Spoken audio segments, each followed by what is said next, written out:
Freakonomics Radio is sponsored by Hotels.com. Hotels.com gives you access to hundreds of thousands of hotels worldwide. And when you join for free, you can save up to 20% instantly with member prices. Plus, every stay earns rewards. So when you book one trip, you're already lowering the cost of the next one. Hotels.com is simple, rewarding, and designed to help you get more out of every stay.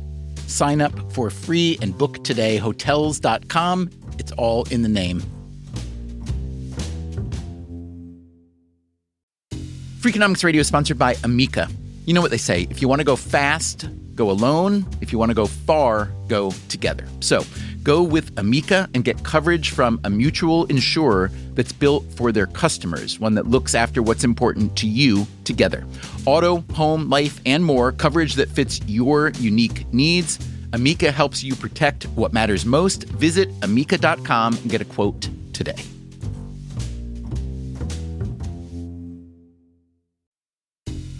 Freakonomics Radio is sponsored by TalkAboutPD.com. Let's talk about Peyronie's disease, or PD. It's not widely talked about, and some men may feel reluctant to bring it up, but it's more common than you would think. PD can happen when scar tissue builds up under the skin of the penis, causing a curve with a bump during an erection that for some men may lead to pain during intimacy and impact mental health. A trusted urology specialist can help diagnose PD and walk you through your options, including non-surgical treatment. Visit talkaboutpd.com.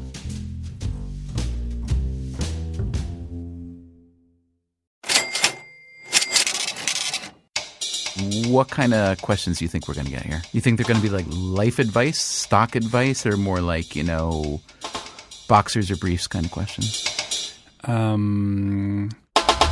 Frequently Asked Questions from Freakonomics Radio. Here's your host, Stephen Duffner. So, I'm just a writer and a radio host. But my Freakonomics friend and co-author Steve Levitt, he's a genuine PhD-holding research economist at the University of Chicago. So once in a while, I like to drag him in front of my microphone to field some questions from you, our listeners, and from readers of the Freakonomics blog. We call it Frequently Asked Questions. In our previous installment, Levitt talked about, among other things, the value of voting. The economist's take? Voting just isn't a rational way to spend your time and energy. Now, not surprisingly, quite a few of you objected pretty strenuously to Levitt's message. I'm guessing today's program will upset just as many of you, if not more. If I had to predict which answer is most likely to set you off, predicting the future, by the way, is impossible, but we human beings can't help ourselves. That's actually the theme of an upcoming radio hour we're making now. But anyway, if I had to predict which answer from today's episode is most provocative, I'd say it's when Levitt assesses the recent healthcare reform bill. He also talks about whether college education is as valuable as it's made out to be, and does increased policing in Brazilian slums actually help stop crime? We sat down together in my office a couple of weeks ago. Levitt, how do you feel about this prospect today? Never been more ready. I like the confidence. Confidence bordering on cocky. You know me.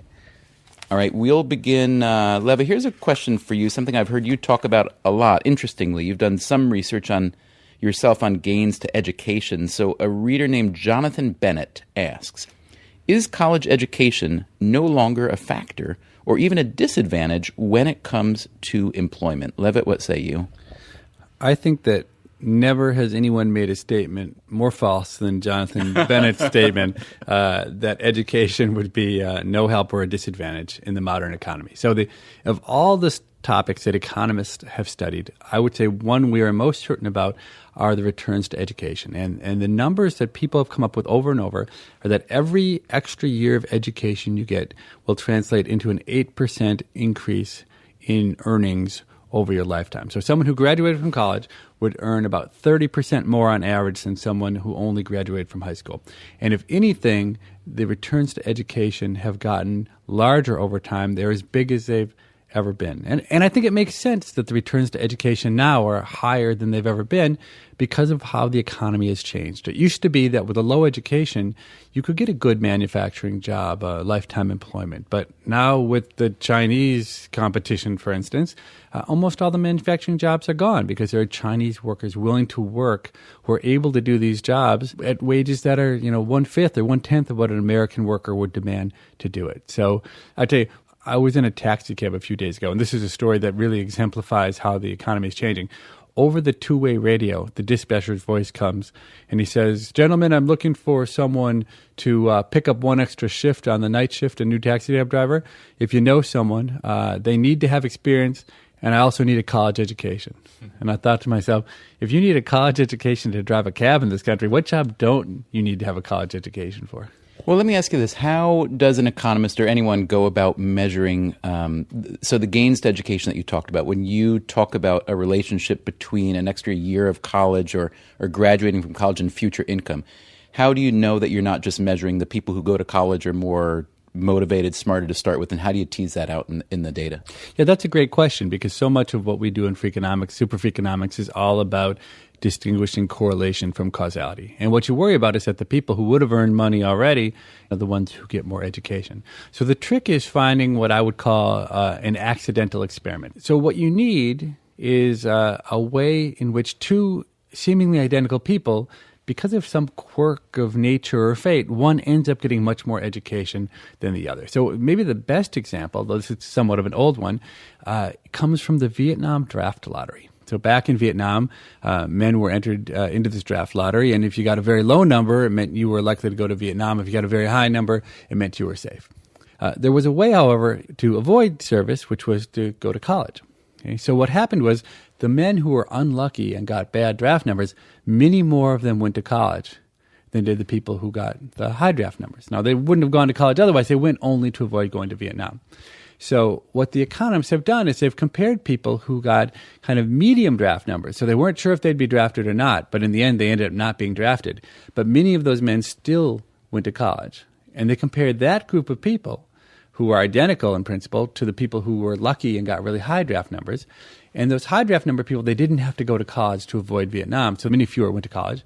And consequently, if you followed them through their lives, the people with the medium draft numbers who didn't go to Vietnam, but many more went to college, and you compare them to the people with the high draft numbers who neither went to Vietnam nor went to college, and you see returns to education of those kinds of numbers I mentioned before, about a 30% increase in earnings by virtue of going to college versus stopping at high school. So that's pretty fascinating, but also what's interesting to me is that for these guys who got a really bad Vietnam draft number, that actually turned out to be a really good thing for the outcome of their lives, and that a lot of them went to college who might not otherwise have, and therefore resulted in it's a strange unintended consequence of the Vietnam War draft, yeah? Right, that's right. So they earned a lot more money. Now, economists don't always want to say just because you have more money, you had a better life. Now, these guys had to suffer through college. These are guys who didn't want to be in college, and maybe, possibly, they would have been happier living a life where they earned less money and had this 4 years to go, ride around, do hippie stuff or something like that. So who knows if they're really better off. They certainly earn more money. The answer, my friend, is blowing in the wind. The answer is blowing in the wind. Coming up, Levitt shares his opinion on healthcare reform, and it will not make his friends in the Obama administration very happy. Also, a look at Brazilian policing. How many years can some people exist before they're allowed to be free? How many times can a man turn his head and pretend that he just doesn't see? Freakonomics Radio is sponsored by Southern New Hampshire University. The best investments are the ones you make in yourself, and no one knows that better than Southern New Hampshire University. With more than 200 online degree programs, no set class times, and low online tuition, Southern New Hampshire University is built to fit your life today and set you up for success tomorrow. Education is an investment. Why not make it a smart one? Apply for free at snhu.edu/Freakonomics. Freakonomics Radio is sponsored by Ozempic. Innovation happens through rethinking what's possible, and when it comes to GLP-1s, Ozempic pill does just that. Learn more about Ozempic semaglutide tablets, 4 and 9 milligrams, by calling 1-833-OZEMPIC or visit Ozempic.com to view the medication guide and ask your doctor what's possible with FDA-approved Ozempic pill.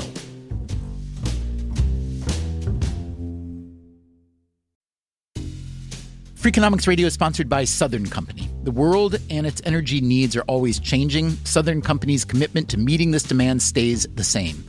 That's because Southern Company believes energy is more than a utility, it's what powers possibilities. So they are looking ahead and investing $80 billion in infrastructure upgrades and are committed to fueling growth in ways that benefit all customers so that reliable and affordable energy is accessible for generations to come. Go to southerncompany.com to learn more. Southern Company, building the future of energy.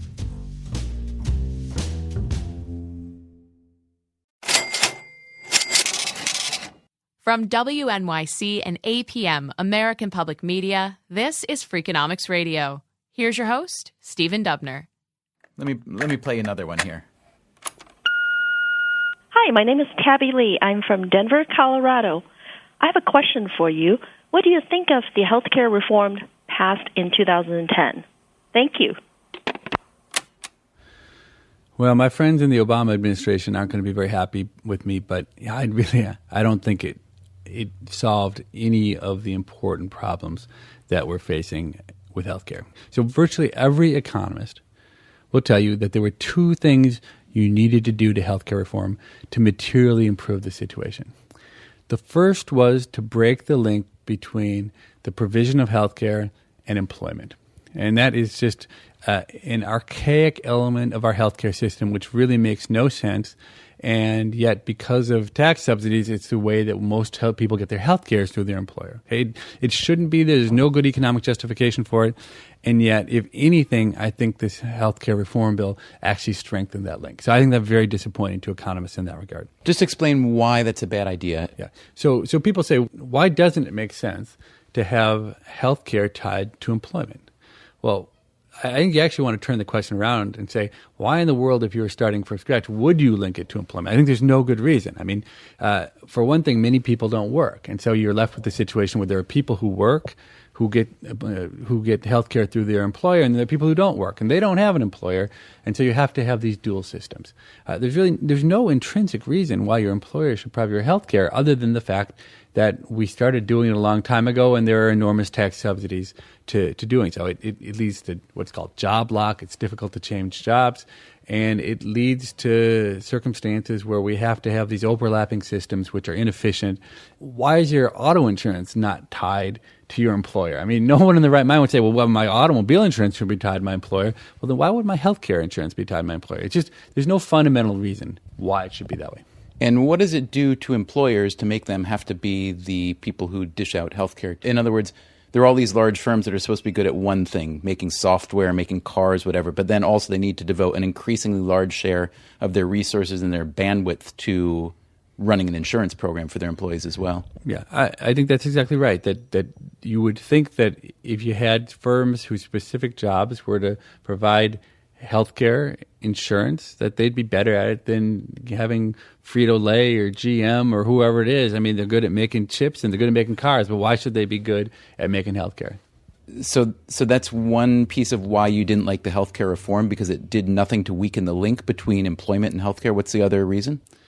An even bigger problem with healthcare today, which was not addressed at all in the reform bill, is that people aren't paying for the services they get. It's virtually the only part of the economy where I can go out and get any service I want. Cancer treatment, open heart surgery, have a wart removal, whatever it is, and I pay $3 for it or $5 for it or nothing, even if it costs $50,000, $100,000. I mean, imagine if you had the same situation with automobiles, where I could show up at the car dealership and I could say, I wanted the Mercedes for free. Well, people say, you can't have the Mercedes for free. You got to pay $50,000 for it. And you say, why not? I have an inalienable right to free health care, right? Why don't I have an inalienable right to free Mercedes? And to me, it just makes no sense that healthcare is just like any other good in the economy. And because we aren't charging people for it, what it costs to produce, people are inefficiently consuming it. They're making the wrong choices. And you can tolerate that if it were a small part of the economy. But now that healthcare is 15, 20% of GDP, we have to start treating it like what it is, which is another good. Now, people hate to talk about this trade-off between health and life and money, but the fact is that if not today, but sometime in the not-too-distant future, we're going to have to make trade-offs, such as my grandmother is in a vegetative state, being kept alive by machines pumping her heart, and instead of the state paying for that, they're going to say, well, look, you got to pay for some of this. You can either take the $150,000 that will keep your grandmother alive and use it for that, or you can put your kids through college, your choice. And people are going to have to start making those tough choices. And they won't be pretty and it won't be fun or happy, but it is just economics is a study of scarcity. And in a world where healthcare becomes more and more costly, the scarcity is going to be more and more binding. We're going to have to make those tough choices that are imbued with this moral element, but nonetheless, it's an economic choice when you get down to it. Hi, this is Ricardo Castro calling from São Paulo in Brazil. At the end of 2010, the Brazilian army and the Brazilian police went up into the slums to fight drug dealers. They took a lot of weapons and drugs from them. Some say they lost millions of dollars over a period of 2 days. Now what happens? Should we expect crime to decrease because of all the police repression? Or should we expect crime to actually increase because drug lords are trying to refinance through robberies and other crimes? Best regards, Ricardo. What do you say? Actually, Ricardo, I think neither of your predictions will come true. I think a third prediction will come true. My perspective is that the drug dealers who are selling drugs in these favelas have a tremendous incentive to keep those areas safe. Nobody wants to go buy drugs in a place where people are getting shot or where they're afraid of getting mugged. And so far more than the police, you don't really have that strong an incentive when you think about it to keep crime low. The drug dealers need law and order. And so I actually think two things will happen when you crack down on the drug dealers. Well, really three things. First, sure, you'll make it a lot harder on the drug dealers to sell drugs. So you will have that effect of reducing the number of drugs that are sold. My guess is, though, if you go back to these neighborhoods, you will find that the amount of crime will have gone up dramatically after the police come to them than before. And that's both because the drug dealers will no longer have the incentive to keep things clean and safe and protect the buyers because they'll no longer be selling the drugs there. Number two, the violence that surrounds drug dealing is all about the property rights. It's about the drug dealers fighting with other drug dealers to find a place where they can sell their drugs. If you make it impossible for these drug dealers to sell drugs in the favelas they've already established in, then they're going to go find some other place to try to sell drugs, and that's going to lead to conflict between gangs, and I think there'll actually be a spike of violence as they sort out trying to figure out who's going to have the rights to sell drugs in the new place that they're selling drugs in. So I think in the short run, definitely, you're going to see more crime rather than less crime associated with the police coming in to these areas. And even more so because these are, remember, our Brazilian police. And Brazilian police are not well known for their honesty and dedication to duty. In fact, I wouldn't be surprised, based on what I know and talking to people who have studied Brazilian police, that indeed many of these police officers who are now guarding the favelas are quite familiar with these areas because the standard job of many Brazilian police officers when they're off duty is to work for the drug dealers in the favelas serving as security guards. A favela nunca foi reduto de marginal. A favela nunca foi reduto de marginal. That does it. Our second installment of Frequently Asked Questions. We'll probably do another one sometime. Thanks to everyone who sent in questions, and sorry we could only get to a few of them. Freakonomics Radio is a co-production of WNYC, American Public Media, and Dubner Productions. Subscribe to this podcast on iTunes, and you'll get the next episode in your sleep. You can find more audio at Freakonomicsradio.com. And, as always, if you want to read more about the hidden side of everything, please visit our new improved blog at Freakonomics.com. A favela é problema social. A favela é problema social. Freakonomics Radio is sponsored by Ozempic. Innovation happens through rethinking what's possible, and when it comes to GLP-1s, Ozempic pill does just that. Learn more about Ozempic semaglutide tablets, 4 and 9 milligrams, by calling 1-833-OZEMPIC or visit Ozempic.com to view the medication guide and ask your doctor what's possible with FDA-approved Ozempic pill. A History of the United States in 100 Objects is a brand new podcast from 99% Invisible and BBC Studios. Each week, we're looking at a different object from across American history with a unique story to tell about who we've been, what we've built, and what we've allowed ourselves to forget. Some of these objects are well known, many are not, but all of them carry the story of how we got to this moment. Find A History of the United States in 100 Objects on the 99% Invisible feed, wherever you get your podcasts. Hi, I'm Angie Hicks, co-founder of Angie. When you use Angie for your home projects, you know all your jobs will be done well. Roof repair? Done well. Kitchen sink install? Done well. Deck upgrades? Done well. Electrical upgrade? Done well. Angie's been connecting homeowners with skilled pros for nearly 30 years, so we know the difference between done and done well. Angie, the one you trust to find the ones you trust. Find a pro for your project at Angie.com.